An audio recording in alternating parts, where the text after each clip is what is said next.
So here I have the new iPhone 12 in the brand new Pacific blue color. Hey guys, my name is Ryan, and everyone is talking about Apple right now. The iPhone 12 lineup was announced on Tuesday, and this has led to a lot of hype for both Apple users and Apple investors. But what if we're both?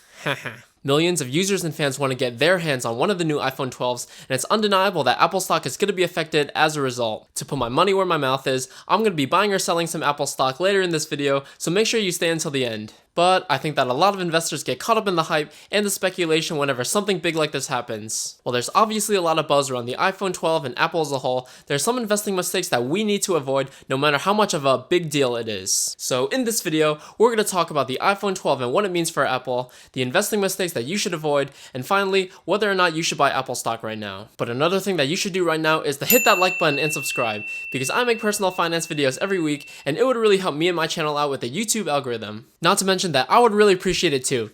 So I'm editing the video right now and I don't know what's going on with my hair. Like, I recently got these new lights and I'm playing around with them, but my hair just looks so whack. So I'm sorry guys, but bear with me. Now everyone is hopping on the bandwagon and making videos about the iPhone 12, so I decided to do the same thing but with a twist, so make sure you watch until the end. But in case you missed it, Apple announced their latest lineup of iPhones on Tuesday, where they introduced 4 new phones in the iPhone 12 family. These iPhones have a bunch of new features like higher quality screens, faster processors, better cameras, and a new physical construction. The most anticipated feature was definitely 5G, which is supposed to revolutionize phones in terms of gaming, AR, VR, and overall speed and performance. For some context, we currently use 4G in our everyday lives, but 5G is supposed to be 100 times faster than that.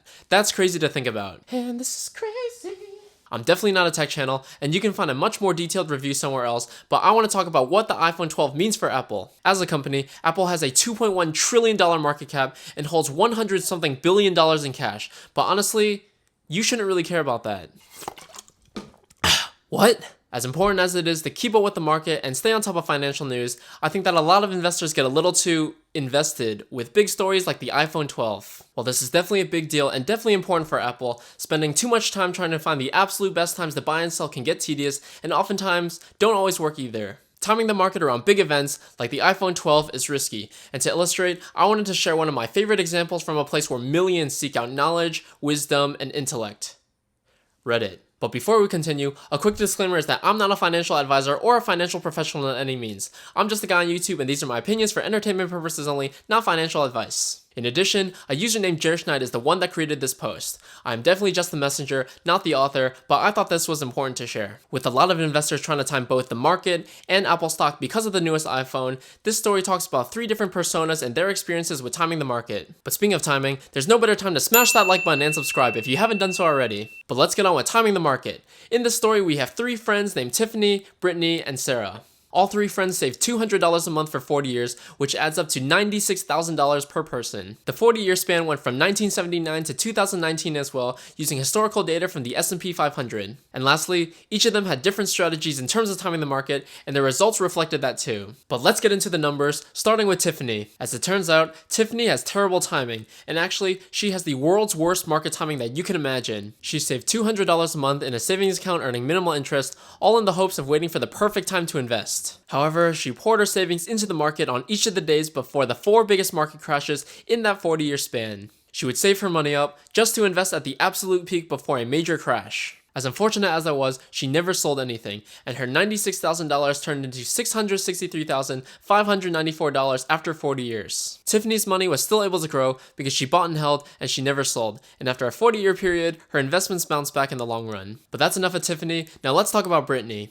Unlike Tiffany, Brittany had the world's best market timing, and she was always able to buy at the very bottom. She also saved $200 a month in a savings account earning minimal interest, but she waited and was able to buy on the days that the market was at the very lowest after the 4 biggest stock market crashes. Brittany was able to invest all her saved up cash at the lowest point after each crash. She had perfect timing where she dumped all of her money into the market just in time for the recovery, and just like Tiffany, she never sold anything. That $96,000 turned into $956,838 after 40 years. Tiffany's terrible luck was no match for Brittany's perfect timing, and speaking of which, it's the perfect time to smash that like button and subscribe. We've talked about Tiffany and Brittany, but now let's talk about Sarah. Sarah is slow and steady, and unlike the other 2, she never really had an interest in timing the market, watching the market, or trading. When she first opened up her account, she set up a $200 a month automatic investment, and she never looked at her account again. Sarah's money never sat in a savings account and was invested every single month, regardless of a crash or a peak. It didn't matter what the price was, it was invested. And Sarah's $96,000 turned into, $1,386,429 after 40 years. Sarah didn't have perfect timing like Brittany, but just invested consistently no matter what.